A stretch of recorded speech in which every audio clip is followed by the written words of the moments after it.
Veteran Services and the problems that all our veterans are having with the backlog claims. The Department of Veterans Affairs has been in the news a lot lately for a numerous amount of things. But one thing that the veterans are having problems with are the wait times of their compensation claims, as well as the not denial rate. So I'm going to go over both of those.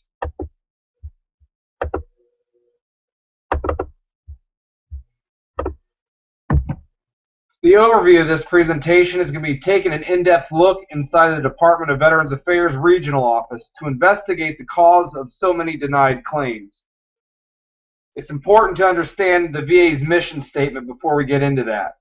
The Department of Veterans Affairs' mission is to fulfill President Lincoln's promise, which is to care for him who shall have borne battle and for his widow and his orphan, by serving and honoring the men and women who are America's veterans. It's important to note that the VA has established itself over 5 core values, and those are integrity, commitment, advocacy, respect, and excellence.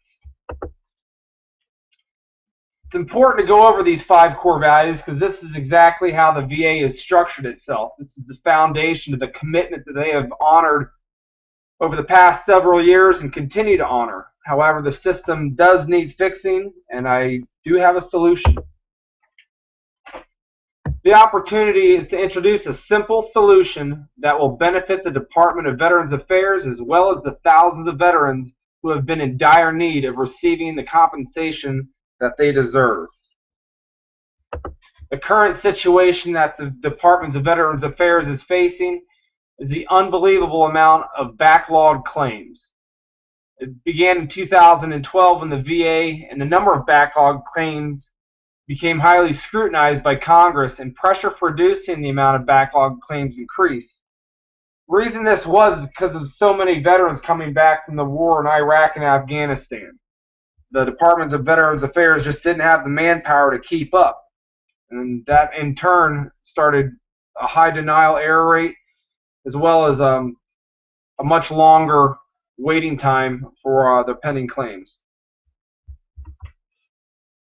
The key success factors for the Department of Veterans Affairs would be compensation. That's exactly what we're trying to get to the bottom of, and that's what pressure the veterans are facing, and we're going to try and help alleviate that.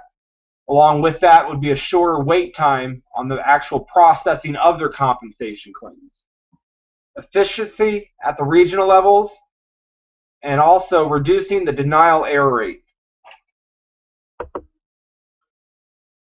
The analysis of alternatives. VA healthcare priority groups. That's something the VA did about 10 years ago, started putting veterans in priority groups 1 through 8. Unfortunately, that's not going to work for the compensation claims. There's no way to put veterans into priority groups without compensation claims being approved. Also, priority groups for compensation claims will not work. They tried then trial and error that with the healthcare opportunities, and they finally got that to where it works sufficiently. However, it can't work with compensation claims with the denial error rate so high. The strategic option that would benefit the Department of Veterans Affairs would be to cross-train the employees at the regional level with accredited service officers who submit the actual compensation claims. The benefits of this would be the claims would be accurately reviewed. Claims would be reviewed in the entirety. The waiting period for processed claims would decrease, and the amount of backlog claims would also decrease. Most importantly, the veterans would receive the compensation that they deserve. Some of the risks involved with this: claims process could possibly slow down while the cross-training is implemented, and cross-training could take up to 6 months. My final recommendation for this is that I highly encourage to move forward with the cross-training. This can be done in very small increments to start off with, so the overall productivity, or lack thereof, will not be compromised in any way. The Department of Veterans Affairs has always had to overcome adversity with regards to their budget on a federal level. However, this type of training would not put any of the regional offices, which are state-funded, in any financial hardship.